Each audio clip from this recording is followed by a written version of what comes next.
Hi, I'm Val from 10 Commandment Models. It's a lovely summer day, perfect for watching trains run round the garden with a glass of wine.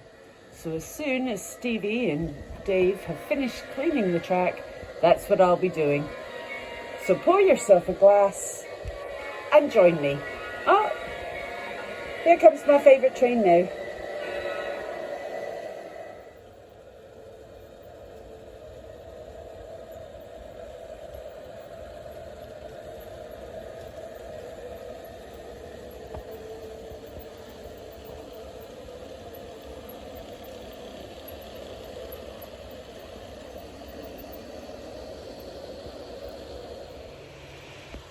Looking back down the garden towards our stabling point and tightest return corner, you can see how the ground falls away and we've had to deal with gradients in various parts of the garden.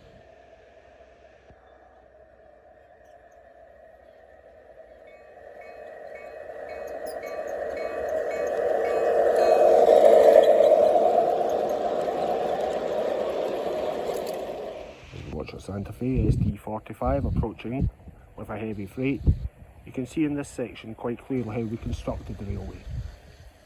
Underneath, one of 3-inch fence posts cut to size, and on top, slightly cut down railway sleepers covered in roofing felt.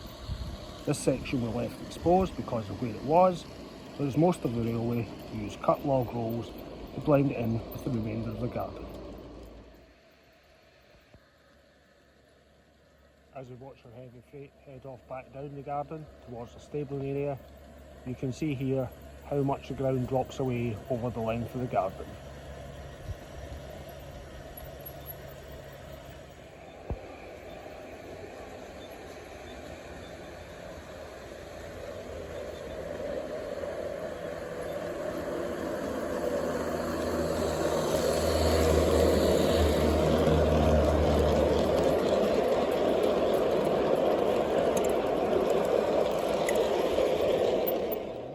You might want to think about how you access your railway when it comes to cleaning things. Fortunately, this weekend Stevie's come up to help to have a nice long run, and our slow running loco can take around 4 minutes to make a complete circuit of the garden railway.